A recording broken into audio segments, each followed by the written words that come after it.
So I guess we're going to get together every week, and part of our initiative to educate our audience and educate everybody that's in the space right now, because there's a lot of noise, and we're just gonna like debunk all the noise. There's a lot of like, I don't want to call anybody out. There's a lot of internet marketing out there that are not selling actual solutions, but just like selling a lot of theory. So we're just gonna talk about actual solutions, proven solutions, been able to get. So let's start off with the importance of like building a brand. And like I'll start by asking Wes just a simple question, like your clients and everybody that we've been able to work with for like the last year or so, right? The clients that take the time and initiative to like build a brand and not focus on like direct ROI with like direct selling, what do you think, and what have you experienced in some of the results that you've seen from that particular focus as far as just building the audience and then monetizing the audience? Yeah, I would say first and foremost that the clients that do for audience stay long. They're not as subject to the Facebook algorithm changes because we're not 100% dependent on cold click to a website and pays for it right away. We can kind of like get through some of those pitfalls when Facebook changes its algorithms and all of a sudden website conversion ads aren't working as good, and you kind of got to figure it out. We have that audience people that's one that we can message or email, but two, we can retarget them and kind of pad the profits while we're figuring the rest out. So the ones who have audiences they're always in a lot more. Yeah, I'll add to that and say that like not only are they in the game a lot longer, but they can spend less advertising over time and still have more revenue coming in, more traffic coming in, because eventually you build up a big enough audience, your product and your customers do all the marketing. So if you have a good product and it's something that your customers like, they're going to share, they're going to talk, they're going to spread the word for you. And when you look at a lot of the bigger companies that are out, right, and especially in the cannabis space, the ones who focus on product and audience building, they're winning right now, and they're going to continue to win because they have a strong brand with an even better product. The guys who come in and they're like, and we're on the phone calls, we're on calls all the time, and we get guys that are consistently saying, I want to spend 10 grand, I want to spend 5 grand to meet. This was our situation in November with a particular client. I want to spend 5 grand, I want to make that 5 grand back, and I want to spend 10 grand the next month, and I want to make that 10 grand back, right? With no focus on building an audience, no focus on trying to bring people that are at the top of the funnel all the way down from their awareness level. There's no concept of that in this space with the limitation of media. There's no way that you can do that. You know what I mean? So yeah, I agree to everything that you just said. So let's talk a little bit about these numbers right here. And I know this is a case study of ours and some of the results that we've gotten for a client before. Tell us a little bit about what we're looking at as far as the screenshot with the impressions, reach, and page likes, and what we're paying to acquire a fan. So here, we vary a couple of campaigns.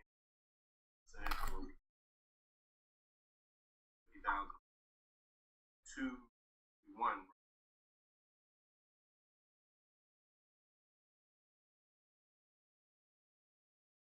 Right. Been under a quarter of fans, forced into life. What happened with these guys was interesting. We were paying. We were getting maybe 5,000 to 7,000 fans paid. What happened? Mass, we started getting a ton of traction. Another 17,000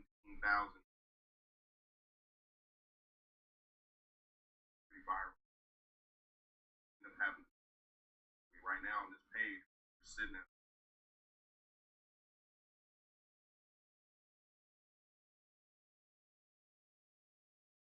900,000 fans. This ad account probably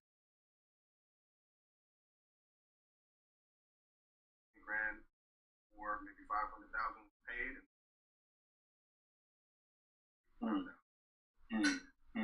That's deep. That's deep. So just to reiterate, right? When we onboarded this particular client, the focus was audience building. There was no focus on spending a dollar trying to make $1.50 back, because we understood the concept building an audience that you can market to for a lifetime. The second thing is, once you hit a certain level of followers, and this applies for Instagram as well as Facebook, right? Your audience, if you have good engagement and content strategy, will, again, they will do all of the marketing for you. So here you can see that we paid for a certain amount of likes, and then everything else that came in was mostly organic over time. So, cool, that's dope, man. So let's talk a little bit about some of the ad strategies that we leverage to get this, like I'm seeing right here. And I actually remember this campaign because this was when me and you first started working together. We were just coming to the end of working on this page. So this was actually my introduction to this strategy at that time. Let's talk a little bit about some of the creatives that without showing, because we can't show, but that we use to kind of build out, and get 2-cent page likes and fans and 7 cents. Like, what goes into a creative like that? Well, for this client, right, they're into cannabis. Yeah. Actually, yeah. It probably wasn't so straight back then, though. So I used images, things that kind of reminded them of the cannabis. Facebook wagon. I want to say that was the same creative.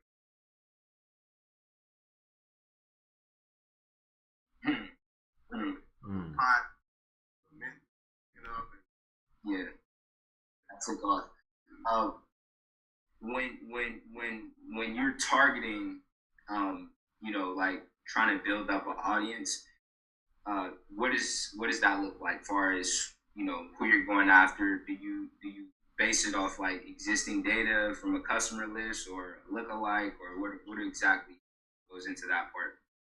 I mean, lookalikes are always start out with the person didn't have that. Scratch that.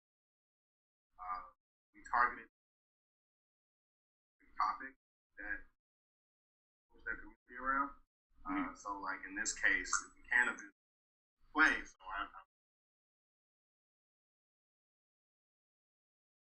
like High Time magazine, 420 magazine. We targeted location. Anybody.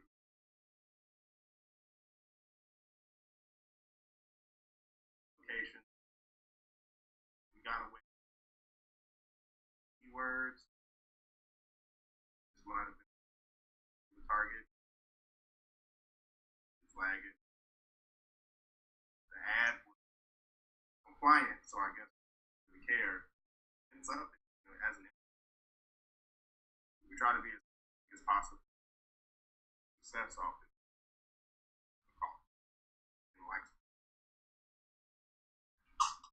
Right. That's real. So, like with all of the good, I know you've been through also the ugly, with building out online assets in the cannabis space, because of the frequency of the product.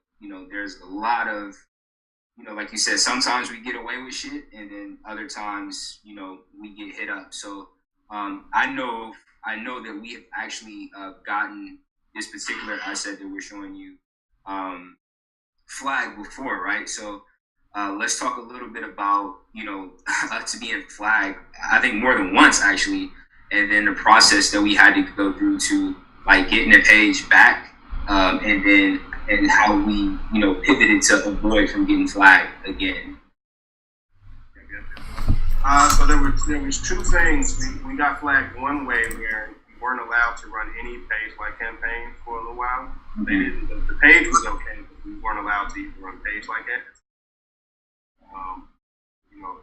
If you go talk to a rep, anytime you file one of those manual reviews, they don't. It's like they don't even read it.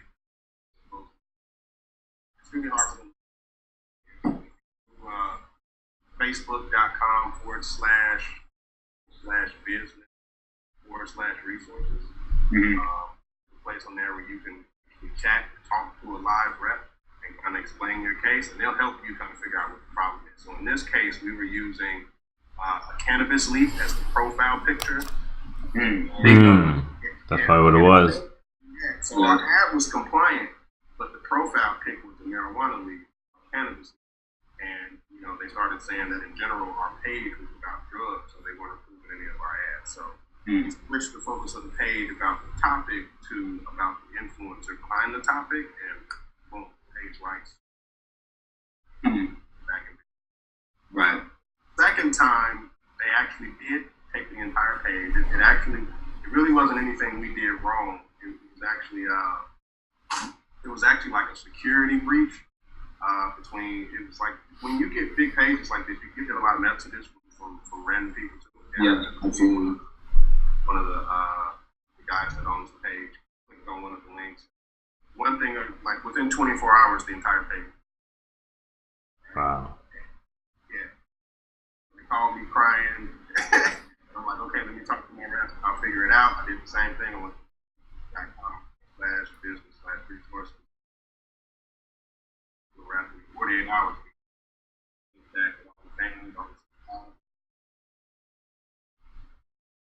That's nice. That's nice. I'm got a background. Basic. Is that just me? I hear it, but I don't know where it's from. Okay, that was me. Okay. Yeah, man. That's that another thing that's in this space, like it makes so much sense to build an audience, but again, you have to know what you're doing if you're in this space and you're doing any sort of advertising. You have to stay completely compliant with your state, or you have to stay compliant with whatever laws that that you have locally. Like, you don't want to violate anything, right? And the only way to know how to navigate that is by working with some people like us that have been building online assets in the space for over almost 2 years now, before this big wave has blown up. So again, I think that's really important that we state that we have gotten pages flagged. Like, it hasn't been just a smooth selling road. For us, we've gotten pages took down, we've gotten them flagged, we've gotten whole entire business managers just recently, took down for reasons that we really don't fully understand yet. So you definitely want to have some contingencies in place when you're building out anything. If you're in that space, you want to have more than one business manager. And Wes, you could probably talk on that a little bit more than me. What is some of the contingencies that happened, right? Because we're pretty good at keeping it from happening, but Facebook is really big. They're really big. So at any given time, they can squash anybody. They don't have to disclose anything. Yeah. And typically, what would happen is the clients who really didn't want to focus on audience building, they just wanted to go straight direct response, triple the money, whatever. If an ad account got flagged, they lost all their data, all their pixel data, all their website data, all of that stuff is gone. There's really nothing they can do. We gotta pretty much start over. Yeah. But with an asset like this, they're getting so much organic data that no matter what happened to an ad account, we can just go into a new ad account, start a new lookalike based on fans, based on people who sent us a message, based on people who are watching their Facebook lives, based on people who are liking posts. Kind of stuff. We got an audience back in. So we never really had a setback that actually set us back, because we crippled this, right? Yeah, we've always had this main base of we have an audience as our base of operations.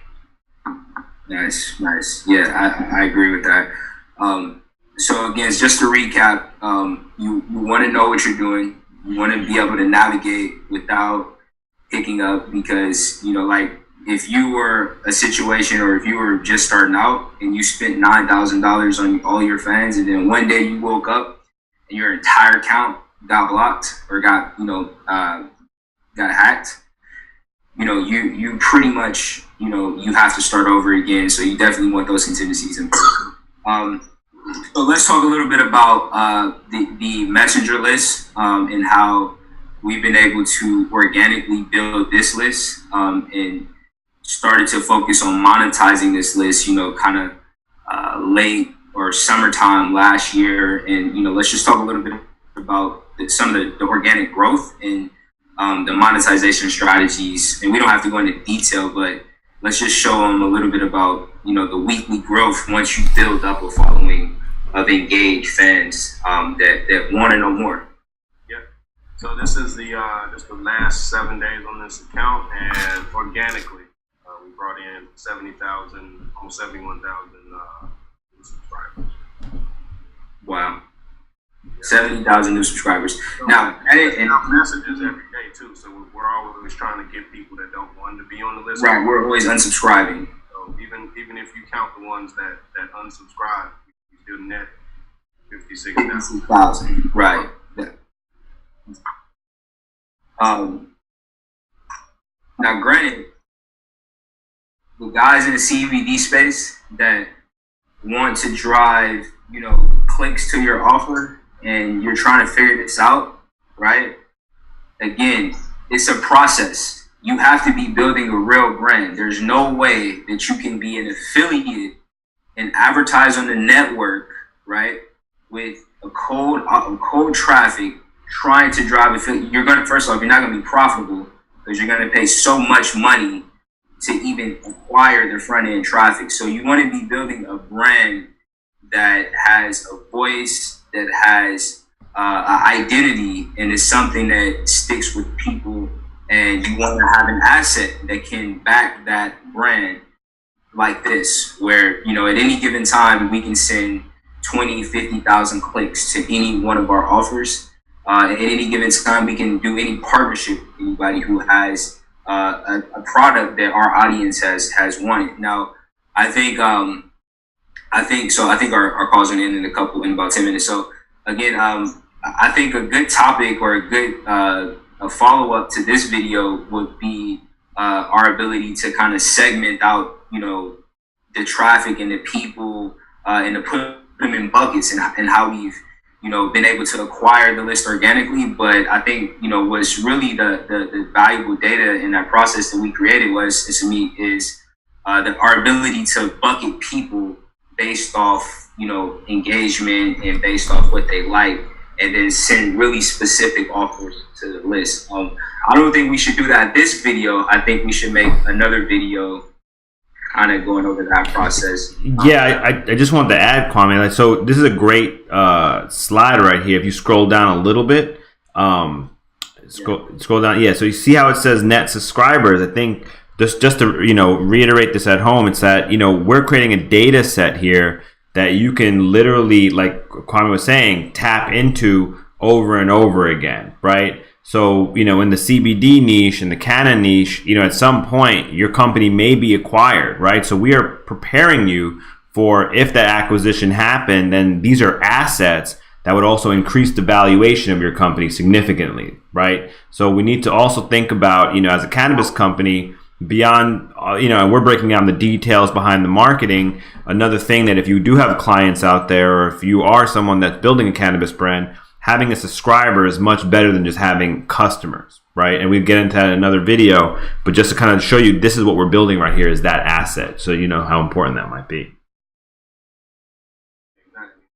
Just to add to that, I think like any sophisticated marketer, like we understand the importance of retargeting, right? But we don't necessarily think of building an audience as a method of retargeting, right? It's organic, free retargeting, right? And we know how profitable it is to acquire front end clicks and then retarget, right? But the numbers, the whole reason we even created this strategy is it's a lot cheaper for us to build an audience than it is for us to get a fan, right? And when I mean lead, I mean like absolutely. So Kwam, you can testify to this. Like, if you're a good media buyer, you can do a lead gen campaign, through a website, and you can probably get leads for about a month, right? And that would give us almost 10,000 leads. Yep. Right, and so we'd have an audience of about 10,000 people we target, and whatever. We can email, and we're going to get about 3 to 5% of them through to our site.